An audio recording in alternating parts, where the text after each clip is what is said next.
하나님 아버지, 오늘 우리의 삶 속에 창조자, 또 나를 만드시고 구원하시고 그리고 거룩하신 이로 우리에게 말씀하시는 이 하나님의 말씀 앞에 겸허히 우리의 마음으로 받아 이 삶을 살아가는 귀한 성도님들 모두 되게 하옵소서. 예수님의 이름으로 기도합니다. 아멘.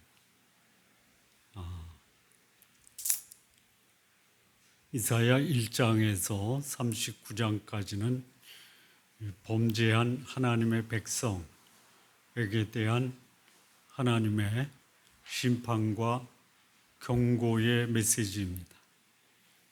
그런 심판과 경고의 메시지 중에 하나님은 그들에게 위로와 회복의 메시지를 함께 주십니다. 이사야 40장에서 오늘 이 43장의 말씀을 보면 하나님은 유다 백성을 위로하십니다. 그리고 그들을 구원하시고 그들을 증인으로 삼으시고 그들에게 새 일을 행하시는 하나님이십니다. 그런 하나님이 그 하나님을 하나님으로 믿는 하나님의 백성들에게 경고의 말씀을 하십니다. 이사야 전체가 심판과 경고의 메시지 중에 전해지는 하나님의 위로의 메시지, 이게 전반부예요. 후반부에는 하나님의 위로와 구원의 메시지, 그리고 하나님이 하나님의 백성을 사용하시겠다라는 회복의 메시지 중에 하나님의 백성이 여전히 하나님을 대적하고 또 하나님을 배반하고 우상 숭배하는 그런 하나님의 백성에 대한 경고의 메시지입니다. 이 역사가 인류의 역사에서 한 번도 달라진 적이 없었다. 네. 자, 인간이 하나님을 대적하고 배반하고 하나님의 위로의 말씀 중에서도 여전히 변하지 않는 인간의 범죄는 전혀 이상하거나 놀라운 일이 아닙니다. 놀라운 일이 있다면은 그런 인간을 향한 하나님의 구원의 메시지, 회복의 메시지, 그리고 그들을 향한 끊임없이 하나님이 그들을 향해서 경고의 메시지를 하고 있다는 것이 놀라운 것입니다.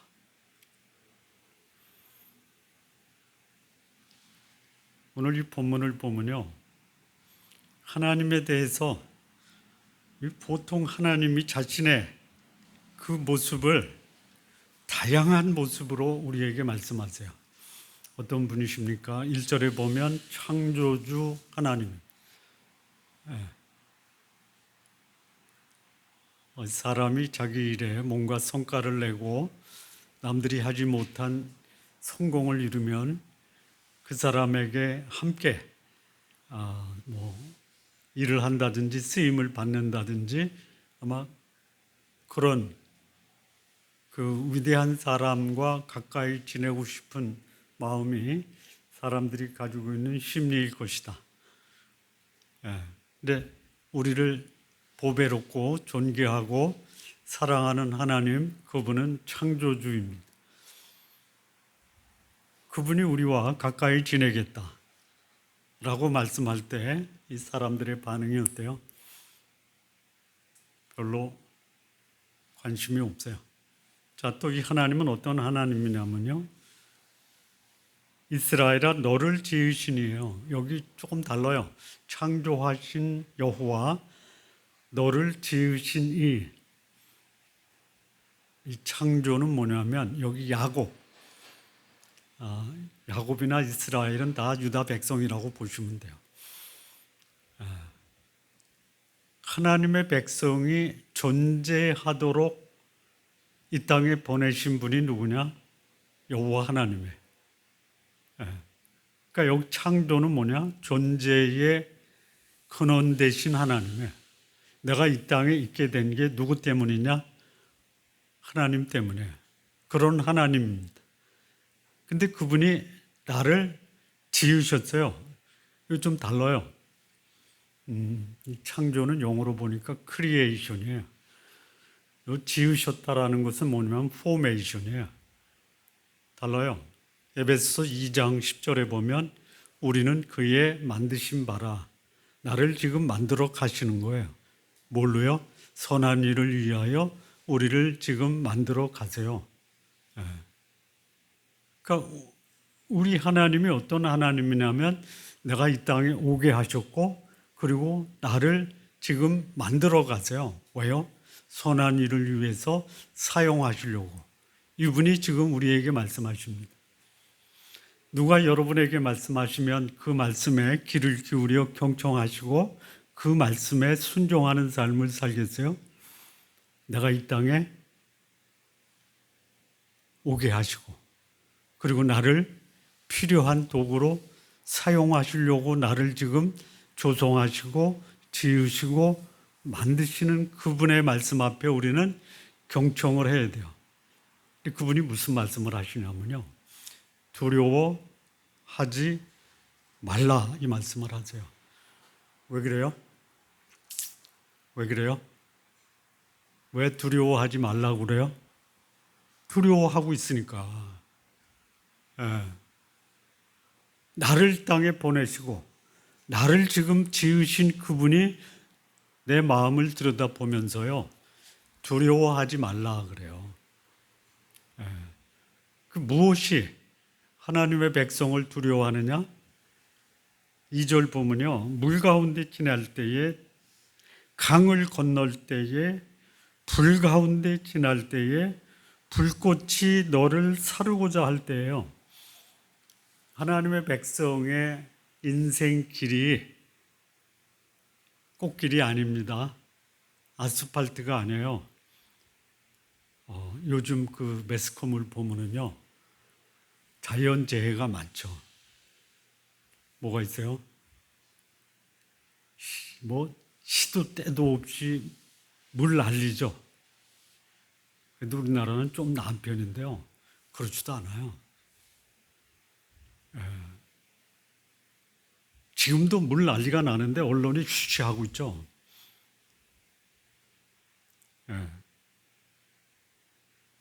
또 뭐예요? 불 난리예요, 불 난리. 그냥 저쪽 미국 캘리포니아에 그냥 쑥대밭이 돼요. 또 뭐예요? 지진이에요, 지진. 지금 우리가 살고, 여기는 괜찮다, 안 괜찮아요. 이게 하나님의 사람들이 살아가는 삶의 환경이에요. 마지막 세상 때 하나님이 세상을 심판하는 심판의 방법이 4가지였죠. 첫째는 전쟁, 두 번째는 지진, 세 번째는 전염병, 네 번째는 기근. 그러니까 이런 환경을 우리가 살아갈 수 있어요. 요즘처럼 먹고 살기 어렵다. 이거를 성경적으로 해석하면 기근이라고 볼 수 있어요. 전에는 그래도 먹고 살만 했는데 지금은 먹고 사는 게 힘들다. 이런 환경을 가고 그러니 어때요? 두려운 거예요. 여러분 먹고 살만 하면 두려움이 가십니까? 안 가요. 안 가세요. 기근 문제가 해결되면 뭐가 또 와요? 전염병이 올 수 있어요. 그게 좀 물러나고 나니까 또 뭐가 와요? 자연재해가 올 수 있어요. 그게 또 물러가니까 뭐가 올 수 있어요? 전쟁이 올 수 있어요. 이게 우리가 살아가는 삶의 형편이 두려움의 연속이에요. 근데 하나님 뭐라고 그래요? 두려워하지 말라. 이 말씀을 들으면 우리는 어떻게 해야 돼요? 평안 가운데 살아야지. 하나님을 믿는 삶은요, 꽃길이 아니라 가시밭길, 불길, 물길 속에 평안을 유지하는 삶이에요. 자, 그리고 하나님이 뭐라고 하냐면요. 너를 구속하였고 너를 지명하여 불렀나니 너는 내 것이다. 이 구속이 뭐냐면요. 지금 이 유다 백성들이 처한 환경은요. 소위 구속된 상태예요. 어디에? 바벨론이. 근데 거기서 구속해요. 앞에 구속과 뒤에 구속이 다릅니다. 앞에 구속은 뭐냐면 묶어버리는 거예요. 근데 뒤에 구속은 뭐냐? 묶은 것을 풀어주는 거예요. 우리말로는 동일한 단어인데 의미는 달라요. 하나님이 우리를 자유롭게 하셨다. 뿐만 아니에요. 지명해서 불렀어요. 이 사람들의 생애, 뭐 과거나 지금이나 똑같아요. 제일 기쁘고 감격할 때가 언제예요? 있잖아요. 입학시험, 합격자 발표에 내 이름이 들어가면 어때요? 입사시험에 내 이름이 합격자 명단에 들어갔어. 이게 뭐예요? 그게 지명이라는 거예요. 너는 필요해서 내가 쓰겠다 이거예요. 변함이 없어요. 그때 말씀하신 그 하나님이 오늘 우리에게도 말씀하세요. 내가 너를 자유롭게 했고 내가 너를 쓰려고 불렀어. 왜? 너는 내 것이기 때문에. 근데 여기 계속 보면 하나님이 어떤 하나님이냐면요. 여호와 네 하나님. 존재의 근원이에요. 시작이 있고 마지막이 있다면 그 모든 과정을 주관하시는 분이 여호와. 그분은 거룩하신 분이에요. 구원자이세요. 4절을 보면 보배롭고 존귀하며 내가 우리를 보배롭고 존귀하며 사랑하시는 분이에요.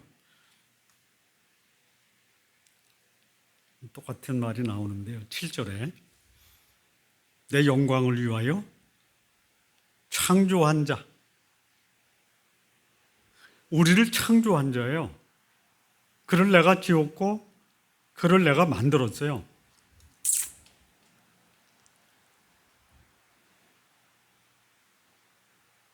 11절에도 나 곧 나는 여호와라 나 외에 구원자가 없다. 13절에 보면 과연 태초로부터 나는 이분은 태초로부터 계신 분 영원하신 분이에요. 14절에 구속자요 거룩하신 이요. 이 하나님이 오늘 우리에게 뭐라고 말씀하시냐면 두려워하지 말아라 그래요. 왜 그랬을까요? 두려워 떠는 이 시대의 하나님의 백성들. 여러분 하나님의 백성도 두려워해요. 이상하게 하나님을 거절하는 자는 용감하게 살아요. 뭐 하면서? 죄를 지으면서 사람들에게 해를 끼치면서 그것이 마치 당연하고 나를 보호하는 것이고 내가 살아가는 방식이라고요. 용감하게 죄를 지으면서 살아요. 나를 창조하시고 나를 지으시고 나를 만드시고 거룩하시고 영원하신 그분이 오늘 나에게 말씀하세요. 두려워하지 말라.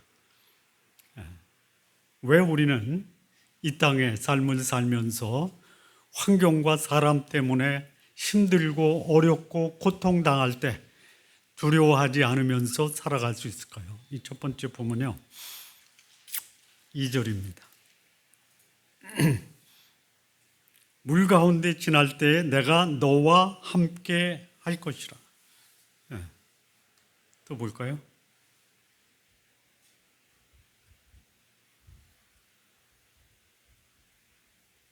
몇 절이죠?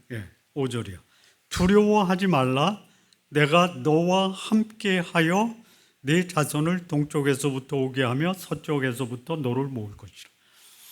이 동쪽 서쪽은 뭐냐면요. 하나님의 백성이 세상으로부터 그 소위 핍박을 받아서 또는 전쟁으로 망해서 뿔뿔이 헤어진 거예요. 어디에 있든지 그들을 내가 불러서 오게 할 것이다. 왜 우리가 두려워하지 말아야 되느냐? 두려워하지 말라고 하신 그 하나님, 창조주 하나님, 나를 필요해서 지명해서 쓰시려는 하나님, 거룩하신 하나님, 나를 구원하신 하나님, 이 하나님이 나와 함께 계시다라는 거예요. 여러분, 두려워하고 있다라는 것은 뭐예요?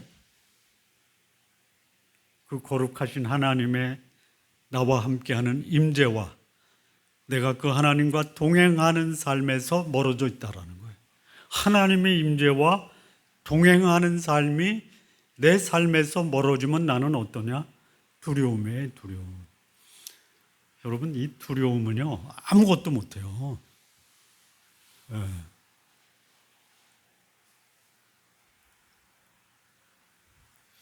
여기 하나님이 나한테 뭐라고 하냐면요, 나는 두려워하는데 하나님은 나를 뭐라고 그래요? 보배롭고 존귀하며 내가 너를 사랑한다 말씀하세요. 누구한테 사랑받아야 살맛나요?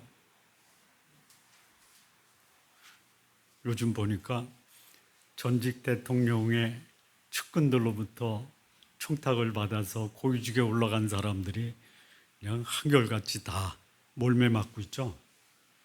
사람한테 신뢰를 받으려고 애를 쓰고 뭐 갖다 바치고 그래서 한 자리 얻으면요, 그 높은 사람이 감옥 가면요 같이 가는 거예요. 우리 하나님은 어떤 분이에요? 영원하신 분이에요. 창조주예요. 그리고 나를 조성하시고 나를 만드시고 쓸모있는 사람으로 지금 나를 만드시는 그분이 어떻게 해요? 나를 사랑하세요. 그리고 그분이 나와 함께 하세요.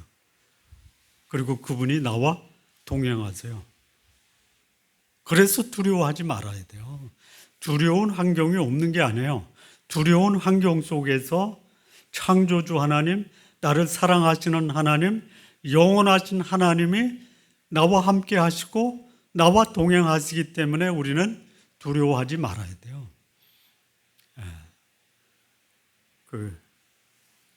이렇게 장담하는 사람이 있어요. 이제부터는 꽃길을 갈 거야. 그거 믿지 마세요. 우리에게는 꽃길이 없습니다. 그런데 안전한 길은 있어요. 가는 길은 험하여도 안전하지, 가는 길이 꽃길이라 편안하다 아니다라는 거예요. 두려운 길이에요. 두려운 길. 여기 보니까요, 이 두려운 길이 어떤 길이냐면요, 광야와 사막의 길이에요. 광야하면 어때요? 광야길을 걸어갈 때 특징이 뭐예요? 어디로 갈까? 어디로 갈까? 목표와 방향이 없어요. 그게 광야예요. 그러니 두려워하지 않을 수가 없잖아요. 사막은 어때요? 사막은, 광야는 목표 의미가 상실된 곳이 광야고요. 사막은 뭐예요? 생명을 거의 상실한 곳이에요.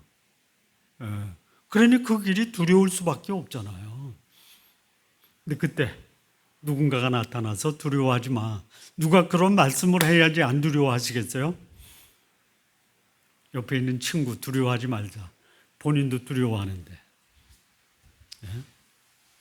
전능하신 하나님이 그 말씀을 하실 때 우리는 그 말씀을 믿음으로, 마음으로 받아들여서 그 말씀 앞에 겸허히 순종하고 감사하는 삶을 사는 게 두려움을 극복하는 길이에요. 오늘 우리에게 말씀하십니다. 뭐라고요? 내가 너와 함께 하니까 두려워하지 말아라 라고 말씀하세요. 자, 두 번째, 우리가 두려워하지 말아야 되는 이유가 있어요. 10절을 보면 나 여호와가 말하노라. 너희는 나의 증인 나의 종으로 택함을 입었나니 이는 너희가 나를 알고 믿으며 내가 그인줄 깨닫게 하려 함이라. 나의 전에 지음 받은 신이 없었느니라. 나의 후에도 없으리라. 무슨 일을 하고자 해도요, 두려움이 마음에 엄습하면요, 아무것도 못해요. 아무것도 못해요. 그런데 여기 하나님이 우리를 무엇으로 삼으세요? 지명해서 하나님의 것으로 삼으셨는데 그 지명해서 나를 하나님이 하나님의 것으로 만드신 이유는 뭐예요? 나를 그분의 증인으로 삼으시는 거예요. 이 증인은요, 단순한 증인이 아닙니다. 그 법정에서 증인으로 선서하죠. 그러면 선서할 때 무슨 선서를 해요? 한 점 의혹 없이 진실만을 증거합니다라고 하죠. 그 증거를 해서 내 삶에 위협이 되고 또는 그 소위 피의자로부터 협박 공갈을 받아도 목숨을 걸고 증거하는 사람이 증인이죠. 신약시대에 이 너희는 성령이 너희에게 임하시면 너희가 권능을 받고 예루살렘 온 유다 사마리아 땅 끝까지 이르러 내 증인이 되리라 할 때 그 증인의 뜻이 뭐예요? 목숨 걸고 증거하는 순교자가 되겠다라는 거예요. 여러분 무엇을 위해서 목숨을 걸어요? 우리가 과거에 일제 36년 압제를 받을 때 목숨을 걸고 우리 조선의 독립을 위해서 애국한 사람을 뭐라고 그래요? 의사, 열사라고 그러죠.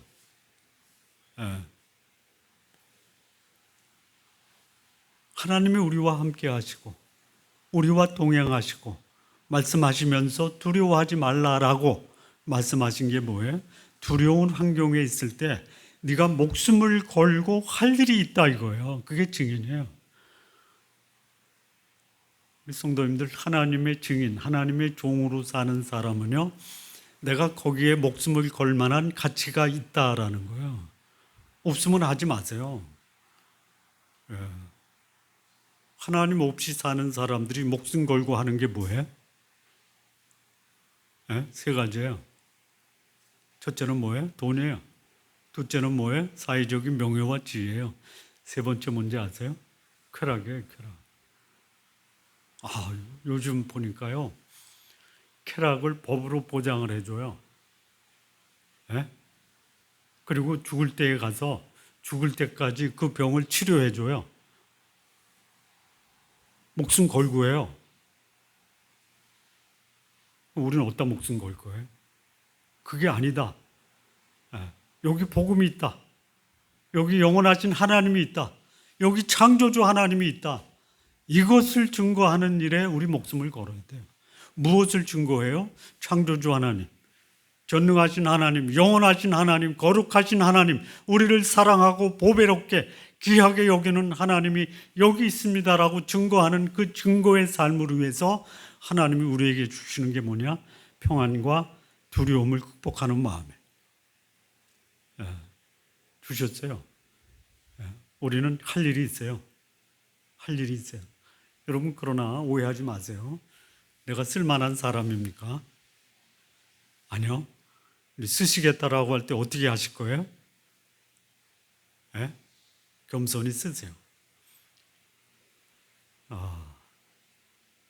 이사야서를 기록한 이사야 선지자는요, 우시야 왕이 죽던 해에 그가 하나님의 부름을 받습니다. 성전에 들어가서 하나님의 영광을 봐요. 스랍들 사이에 계신 하나님의 영광을 봐요. 그때 이사야가 고백을 해요. 나는 입술이 부정한 자요. 하나님 앞에 쓴 모든 사람들은요, 부정한 자예요. 이 사도 바울 인생 말년에 그가 복음을 증거하는 삶을 살면서도 영광스러운 하나님의 복음을 전하면서요, 그가 느닷없이 이런 말을 해요. 나는 죄인 중에 괴수다고 그래요. 디모데전서 1장 5절이요. 이게 보통 그냥 느닷없이 그냥 갑자기 입술에 터져 나온 게 아니에요. 내가 이렇게 하나님의 영광, 복음을 위해서 삶을 살지만 하나님의 안목으로 나를 들여다보면 나는 죄인 중에 괴수예요. 그런데 하나님이 날 써주. 그게 뭐예요? 은혜예요, 은혜. 그게 공율이에요. 그리고 하나님이 우리에게 두려운 마음을 극복할 수 있는 그 평안을 주시는 거예요. 왜 평안을 주세요? 물론 성숙한 신앙인의 삶의 특징 중에 하나가 평안을 누리는 거예요. 평안을 즐기라고 주시는 게 아니라 왜 그래요? 하나님의 임재를 경험하고 하나님이 나를 써주시겠다라는 그 하나님의 계획을 알려고 우리에게 평안을 주시는 거예요. 자, 세 번째, 하나님이 왜 우리에게 두려워하지 말라라고 하시는가?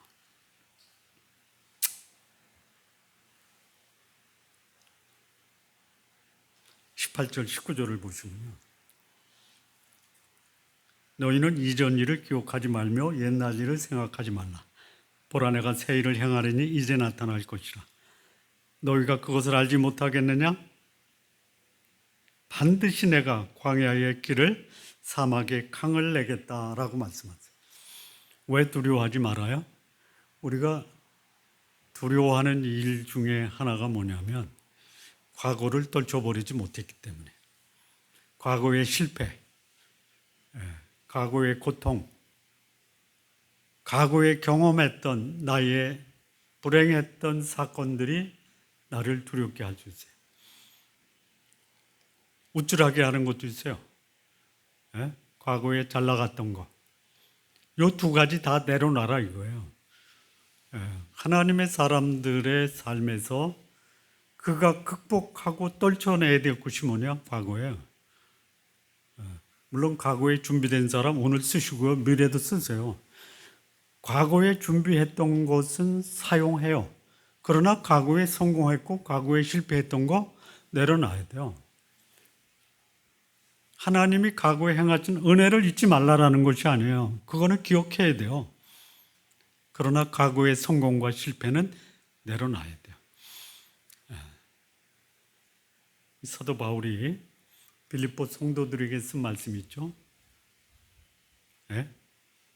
이전 것은 잊어버리고 앞에 있는 것을 향하여 목표를 향해서 달려가는 거예요.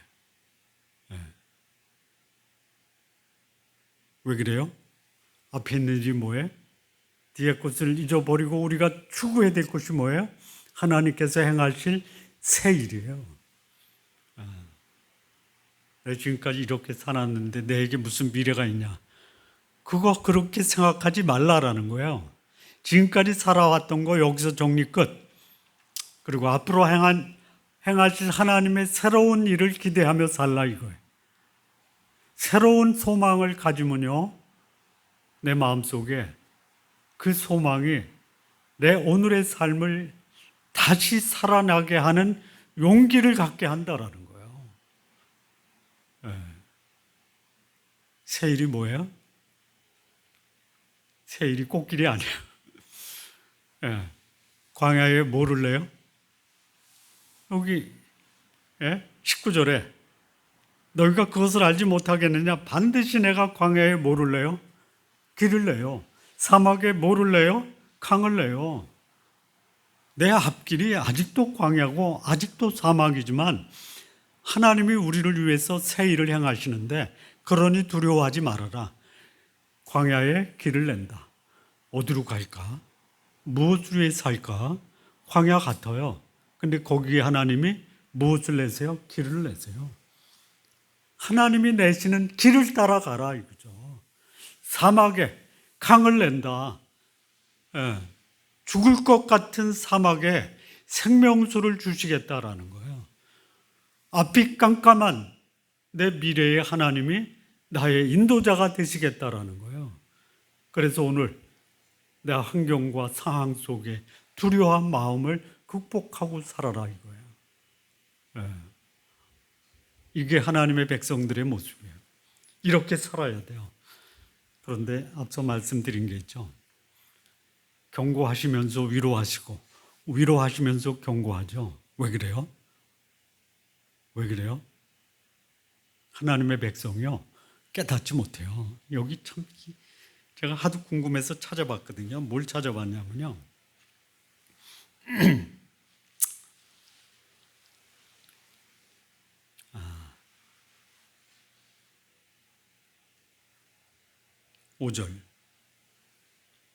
5절인가요?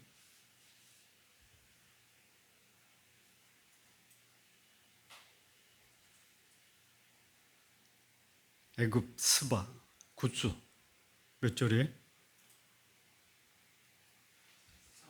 3절. 3절이요. 예, 3절. 대저 나는 여호와 네 하나님이라. 이스라엘의 거룩한 자라. 네 구원자입니다. 내가 애굽을 너의 속량물로 굿수와 스바를 너를 대신해서 주었다. 이해가 안 되더라고요. 왜 이해가 안 되냐? 하나님의 백성을 위해서 주변 국가를 희생물로 삼았냐? 아니에요. 아닙니다. 자, 왜 아니냐면요. 여기 애굽, 굿수, 스바가 후에 페르시아, 바사에 의해서 점령당해요. 그때 애굽이나 굿수나 스바가 하나님이 우리를 벌 주시려고 페르시아를 동원해서 우리를 벌 주시는구나 이렇게 생각을 했을까요? 못했을까요? 못해요. 그러면 고레스를 통해서 유다 백성이 다시 시온성 예루살렘으로 귀환할 때 유다 백성이 하나님이 우리를 구원하기 위해서 애굽과 굿수와 스바를 우리의 속량물로 삼으셨구나 라고 유다 백성이 그렇게 인식을 했을까요? 못했을까요? 못했어요. 못했어요. 그런데 그 역사의 배후에 누가 있어요? 하나님이 있어요. 지금도 하나님 없이 세상을 호령하는 사람들이 자기들이 이 세상의 주인인 것처럼 큰 소리 쳐요. 근데 이 역사 속에 누가 이 역사를 주관하고 계세요? 하나님이 하세요. 하나님이 며칠 전에 저쪽 대륙의 땅에서 세계의 강국들 러시아, 중국, 북한, 인도, 우리나라도 서전 2에 해당되는 분이 가서 축하에 참석했죠. 역사는 우리 손에 있다라고 해요. 역사가 그들 손에 있습니까? 아니에요. 하나님 손에 있어요. 이걸 우리가 믿음의 눈으로 봐야 돼요. 미국과 나토가 역사의 주인공이 아니에요. 그들을 하나님의 역사 속에 하나님의 백성을 구원하기 위한 속량물로 쓸 수 있어요. 자, 또 하나 이게 제가 궁금해서 찾아본 게 있는데요. 이사야의 말씀을 받은 유다 백성이 자기들의 그 소위 운명이 하나님 손에 의해서 구속하고 지명받고 그들을 하나님의 증인으로 삼고 하나님이 새 일을 행하시겠다라는 것을 믿음으로 받아들였을까요? 관심이 없었을까요? 네? 관심이 없었어요. 근거를 말씀을 드릴게요. 먼저 8절 보세요. 눈이 있어도 보지 못하고 귀가 있어도 듣지 못하는 백성을 이끌어내라. 관심이 없어요. 그 9월달 고전일기가요. 눈먼 자들의 도시예요. 사라마구라는 포르투갈의 작가거든요. 1998년에 노벨 문학상 수상자예요. 눈먼 자들의 도시. 똑같아요. 하나님의 백성이 어때요? 눈이 있어도 보지 못하고 귀가 있어도 듣지 못하는 백성을 이끌어내라. 그래서 이거를 사라마구가 뭐라고 하냐면 백색 실명이라고 그래요. 못 보는 게 아니에요. 근데 못 봐요. 그게 뭐예요? 눈이 있어도 보지 못하는 거예요. 오늘 우리가 읽지 않았지만요. 22절부터 한번 볼까요? 22절 말씀 한번 봐주실래요?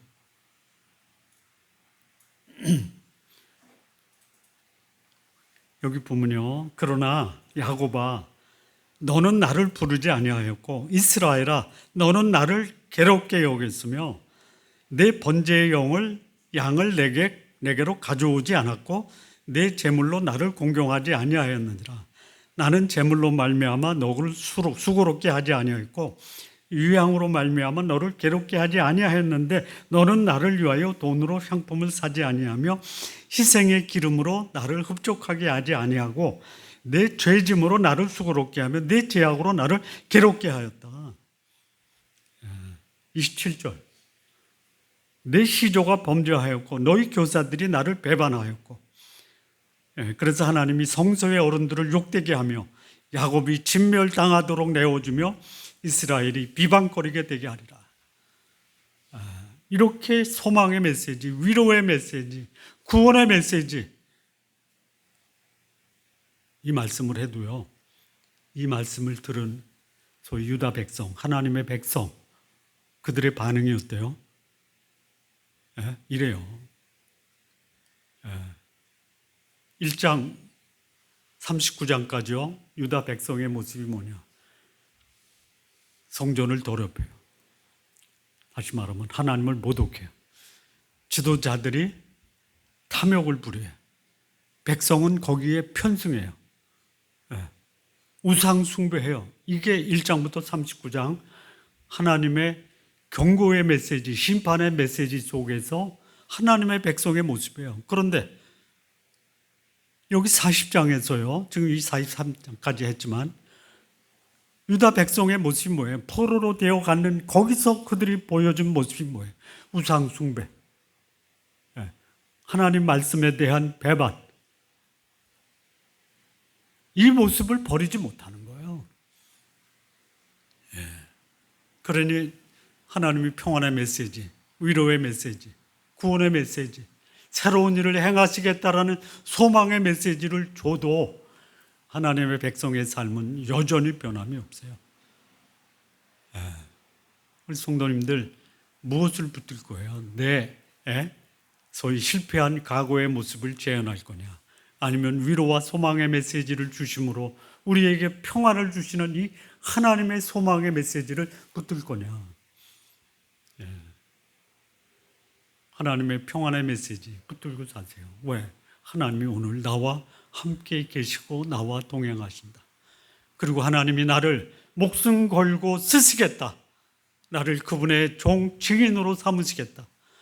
그리고 내 인생 광야와 같고 사막과 같아도 거기 삶의 의미, 방향, 목표를 정해주시고 그리고 생명이 넘치는 풍성한 삶을 주시겠다라고 약속하니 오늘 내 삶의 환경이 나를 두렵게 해도 그 가운데서 두려워하지 않고 평안 가운데 사시는 우리 성도님들 모두 되시기를 진심으로 기원합니다.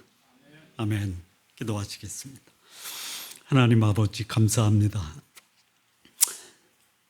두렵고 또 힘든 세상, 마치 광야와 같고 사막과 같고 물이 범람하고 불이 엄습하는 우리의 환경 속에서 하나님이 우리에게 약속하신 두려워하지 말라라고 하는 이 삶, 하나님이 나와 함께 하시고 나를 쓰시고 내 앞길에 새로운 소망과 또 그 길을 여시는 하나님으로 인해서 평안 가운데 우리 모두 살게 하옵소서. 예수님의 이름으로 기도합니다. 아멘.